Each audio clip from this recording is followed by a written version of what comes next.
I was lured in to do a job or whatever, and the people I was supposed to be getting a job through didn't turn out the way they were supposed to be, and I ended up getting the first night because I lived in Clarksville with my parents, and then I ended up moving to Nashville for the job. But when I got there, I ended up getting so I got drugged. So wait, what happened? I'm gonna ask a question.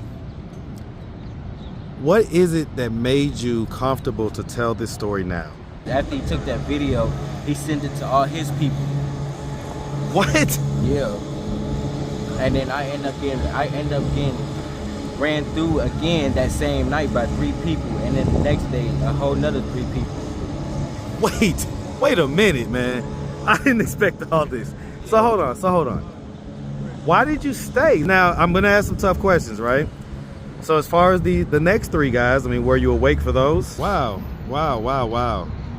That's a lot, man. That's way heavier than what I was expecting.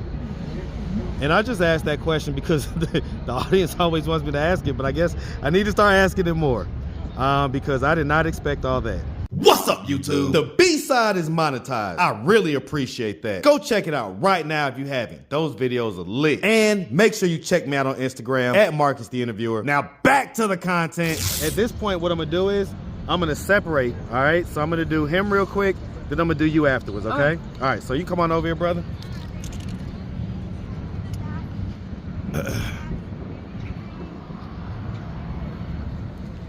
You come right here. All right, so they'll be in the background. That's perfect. Right here is perfect. All right. All right. So we just gonna start from the beginning, man. So where you from? I'm originally from Florida, Jacksonville. You from Jayville? Yes, sir. Hey, man. Duval. County. Hey, man. Shout out that Jacksonville, Florida, man. Yes, sir. Shout it on out. Yes, sir. All right, so growing up in Jacksonville, did you have both mom and dad in the household? Yes, sir. Okay, were they married? Yes, sir. Okay, and so how many, did you have siblings? Yeah, I got a younger brother and sister. Okay, how much older are you than them? My brother just turned 19, and my sister, she's 14. Okay, So- okay, I get it. So 5 years in between all y'all. Yeah. Okay, and so, I mean, you know, growing up, mom and dad in the house, siblings, would you say you had a fairly normal childhood? I mean, them two, they was in sports, and me, I was too big. Like, to be honest, I didn't really care too much about school, so I was barely in school. But, and I have a learning disability, so that was also challenging. Who told you that? Who told you that you have a learning disability? I actually went to the doctor, and when I was younger, I was diagnosed. Diagnosed? With ADHD. Yeah, I hate those ADHD diagnoses. I ain't gonna lie to you. I don't consider that a learning disability, just to let you know. And I think it handicaps you mentally because you then feed into this idea that you're disabled, and you're really not. It's like a modern diagnosis, you know, that they just use for almost anything, any type of hyperactive, overactive kid. So anyway, all right, so growing up, you was diagnosed, at what age were you diagnosed with that? 7. 7? Mm-hmm. Did anything happen at 7 that, you know, may have... No, I mean, well, because when I was in school, I was bullied, like, pretty much. So you get bullied a lot? Yeah, pretty much. I got bullied all the way up to the point where I was in 12th grade. And what were they bullying you about? Everything. And that's really because my parents was also military. So we would always be picking up and moving on to a different state. Okay, so you was always the new kid. Yeah, so everybody always looked at me as the outsider, no matter like what I try to do to, not so much fit in, but trying to like go in with the crowd type. But Were you in kind of like black areas, white areas, or mixed areas? in between. In between? Yeah. Because, you know, oftentimes in our culture, right, if you're not kind of like of the culture, you know, they're gonna make fun of you. Was that your experience? I mean, yeah, it was. I mean, I sense like some, you know, kind of like skater type vibes from you. I mean, I tried skateboarding once or twice, but I mean, just as far as like what I mean, I don't mean actual skateboarding, but yeah. I mean that kind of vibe, you know, that kind of energy that you have, you know what I'm saying? Yeah. So okay, so like in other words, you don't seem like the prototype black guy. Would you agree with that? No, I mean, yes, and no. How But- so on either direction? I mean, I can flip it off. Right. I can act like a skateboarder, but then I can act like us. Right. So Okay, I get it. Normally, but I try to act more of the. What's your most natural mode though? most natural mode is the skateboarder side. Okay, I get it. I get Yeah. it. Okay, and so I'm gonna ask because I hardly ever ask this to guys. Growing up, did anything like ever happen to you? Any type of assault, any type of sexual assault, anything like that? I was at 19. But, Wow. But because the thing was, I was lured in to do a job or whatever, and the people I was supposed to be getting a job through didn't turn out the way they were supposed to be, and I ended up getting the first night because I lived in Clarksville with my parents, and then I ended up moving to Nashville for the job. But when I got there, I ended up getting so I got drugged. So wait, what happened? I So you were supposed to be going to do an out-of-town job, yeah. and so did you know the person that you were supposed to be linking up with or whatever? We've been talking. We was talking for at least 2 months, trying to like feel me, establish everything, what's going on. How did you know this person? Went through a good friend of mine. And this was a guy? Yes, Okay, black guy, white guy. black guy. Okay, so you met this guy through a good friend of yours.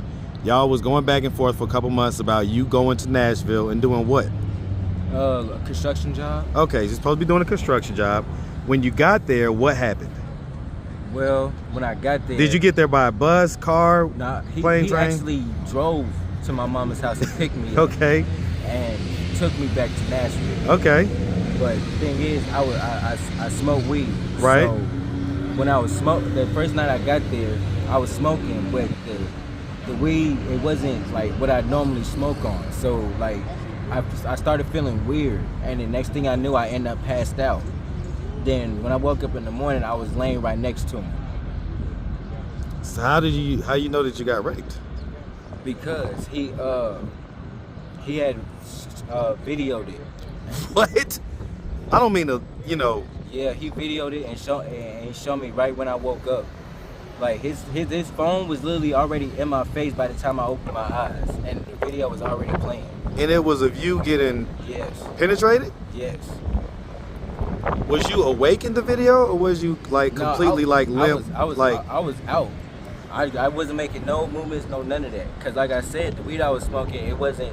yeah, it was obviously laced or something like that. Yeah, so I didn't. So what happened afterwards? What were your thoughts? So first of all, what were your thoughts in that moment when he's showing you this video? What are your thoughts? I don't.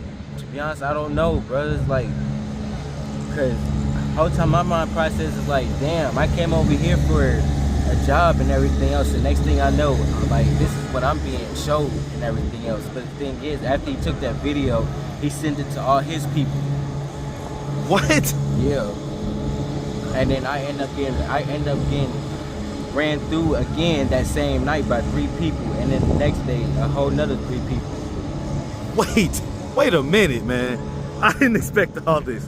So hold on. Why did you stay? Like, in other words, you wasn't upset when you saw that video? You didn't like jump up and start hitting them? I did, bro, but at the time he was 6'5", 300 pounds. So he's bigger than you. Yes. Because you're like my height. You're a fairly short guy. And a small guy. And the thing is, I ain't have no phone at the time, so I couldn't contact nobody, and I damn sure wasn't finna use his phone. Where was your phone? My phone was actually broken. Okay, so you was just in a tough situation. I mean, you're 19, you're broke. He came to get you. And he broke my phone. Did he not give you any idea that he was romantically interested in you? He played everything out. And so I'm gonna ask some tough questions, right? So as far as the next 3 guys, I mean, were you awake for those? I was awake for one of them, but the other 2 I wasn't. Cause I was trying to fight. I was trying to fight one of them off, but it was 2 of them. So they ended up knocking me out, and they both was big too. So like when I got knocked out, that's played out the same way. So What? yeah, and then when I finally did get a phone to call my mama, she came and got me. But by the time What? No, hold on. Could you say there was another 3 set of guys? yeah. So were you awake for those 3 guys? Yeah, but I ain't had no choice. I was pretty Were much these guys doing it protected or unprotected? unprotected. Ooh. And I got tied down for those last 3.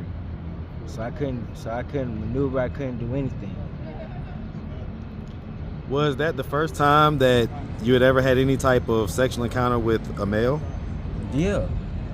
But after that, I still you feel me? I still like females. No. I get it. You don't have to prove yourself to us, man. Like, I'm asking questions based on your trauma. Oh, yeah. So you don't have to. We know that that was forced upon you. Yeah. Okay, you didn't choose that. Okay, so we understand that. Just to be clear. Okay, I'm just trying to get an idea of kind of what was going through your head, and I was hurt because I was thinking like, oh, okay, I'm finna come down here to Nashville because I ain't had nothing. Well, right, but by the time the second set of 3 guys, by the time they were doing it, what was going through your head? I was finna commit suicide after they was done. Just that way I can just say, fuck it. I ain't got to deal with this shit no more. I'm already dead. So that's just gonna be what it is. But I'm gonna ask a tough question. Was there any part of you that enjoyed it? no. Not at all. So they wouldn't be under the impression that, oh, this guy wants this or whatever. Yep, I didn't want none of that shit at all. Did you ever tell anybody this happened? Like, never? Well, besides my son's mama, and I wasn't gonna tell my parents, but bro ended up finding my mom's number in my phone before he broke it, and he sent her a video of it. So that's how they found out. What was their reaction? My mom passed out, and my dad actually cried his heart out, and that's the first time I seen my dad cry since I was 3. And that was when he was getting shipped off. So I ain't seen it. Like, he was literally like tearing down. Like, I ain't never seen him cry that hard before. But Did you so besides the mother of your kid and your parents, you haven't told anybody No. this? I'm gonna ask a question. What is it that made you comfortable to tell this story now? I mean, it's the past. I'm grown now. I'm about to be 25. I got a kid. I got a baby mama and everything else. It's good to confront these things. Yeah. And because when you confront them and when you put them out there, it no longer has a power over you.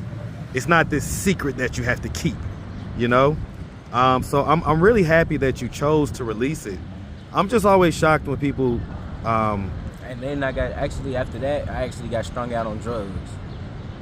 I can imagine. I can imagine. I was strung out on meth for a year and a half. I did heroin one time. Any crack? No. Okay. No. Yeah, that's kind of the big one to me, you know. Yeah. So. And I'm still currently fighting that battle. The meth addiction. Yeah, cause I do that, cause normally when I do it I snort, but now before, cause I'm trying to sober up now, but before I started sobering up I was smoking, so either way I was getting even more addicted to it. So, and when I did get off it when I first got off of it for the first time, I got hooked on the beans because they was doing the same thing the meth was doing. So I never got. You're just trying to escape. Yeah. Let me ask you something. Because you was already in a whatever situation when you, I guess, had to get picked up and brought back to Nashville or wherever it was. Was there any pain that preceded this situation that happened to you? Was there any pain that was already there? And if so, where did that pain come from?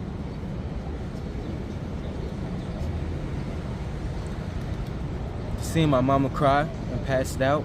No. What I mean is, prior to that incident happening, in your life, up to that point, you was 19, what were your pain points? What were the things that you were already feeling pain, when you thought about it, when you whatever? Loneliness. So you was mostly good prior to that, was you addicted to drugs at all before that? I mean, I was smoking weed heavy. Right. But you know, not the harder drugs. Yeah. Okay. So that is your pain point, and that is what you're trying to escape from.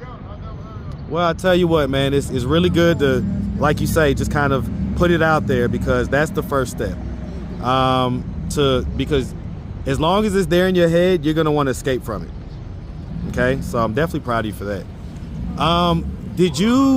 Did these guys get in any trouble about this stuff? I actually went for revenge, but they ended up moving away, and I couldn't find them. So. Well, I mean, you had their number and stuff, though, right? No, not. I had Bruh's number. Right. In other words, he sent a porno to your mom. You can't do that. That's illegal. It's illegal to send pornographic transmissions of someone without their consent, and you do some serious jail time for that. And so what I'm saying is that this guy never paid for that at all. What do you know his name? I do, but I don't like saying it out loud. Put him on Front Street. Andre. Andre? Yeah. Andre what? I don't know his last name. All I know is I just go by first names, and his first name was Andre. And this happened 5 years ago? All I know is. Were you being sex trafficked? No. It sounds like you were. I mean. How many days was you there in whatever hotel or wherever that was? I was actually at his grandma's house. He had you at his grandma's house? How many days were you there? 5 days. 5 days?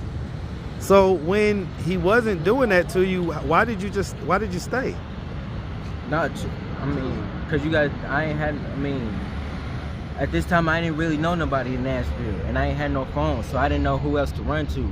And I get it, but most guys are gonna look and they're gonna say, well, I'd have ran to any goddamn body because he ain't about to be doing me in the butt and all this stuff. Why didn't you do that?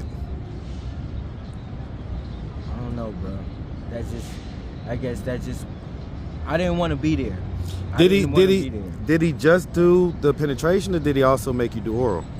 No, just penetration. Okay, so because I mean, him having two separate sets of 3 guys, that sounds like they're paying him to have sex with you. Yeah, that's exactly what they did too. Wow. Okay. Wow. That's a lot, man. That's way heavier than what I was expecting. And I just asked that question because the audience always wants me to ask it, but I guess I need to start asking it more, because I did not expect all that. Okay. So, all right. So, at a certain point, we, kind of got with this lady. Is she also in her addiction as well? No. No? Okay. I know a lot of times, birds of a feather flock together when it comes to that type of stuff. Yeah, but trust me, I'm the only one with the drug addiction. She's good. Well, how does she feel when you spend your money on drugs? She don't like it. I was about to say, most of the time when the person isn't also on drugs, they cannot stand the fact that you're spending, especially if you guys are in a position of homelessness, Yeah. Okay, I get it, man. So, wow. And so your mom and dad, they're still together? Yeah. They live in Tennessee? Yes. Okay. If they were to happen to come across this video on YouTube, what do you think their thoughts and their reactions would be? He's finally trying to get over it. I mean, he's opening up more about it, because at first I was even reluctant to tell her about it, but I got a child with her, so I don't want to hold no secrets like that away from her. But had it been anything else, I would have kept that to myself, honestly. Because me, I don't. And besides, when I try to vent, everybody just walk away, or they don't care. So it's like it just got me to the point where why would I just keep on venting, and nobody's gonna sit there and at least listen to me. So I just imagine that all it takes is a guy to sit there and listen. That's it. Well, I tell you what, boy. All right, man. Well, listen, man, I'm really proud of you for getting that off your chest. It's really important to do that type of stuff. You don't know, I don't think you understand how much good you just did yourself, okay? And so, all right, so you guys are in this position. And so, like I say, what are you doing to get out of it? And we're going hard, hitting the street every day, trying to find jobs. I can't give up. Okay, so you're in the shelter and you're trying to find work and build up money and go on putting one foot in front of the other. Yes, sir. All right, man. Listen, we really appreciate you taking the time answering our questions. If anybody out there wanted to reach out, help, or donate, do you have a way they could do that? Do you have social media, Cash App, anything like that? I don't use Cash App, but she's got it? Yeah. All right, so we'll get it from her, okay? Yes, sir. All right, man. Let's walk you back over, man. Definitely appreciate. Do you need a hug or anything, man? Come on over, man. I can tell when somebody needs a good hug.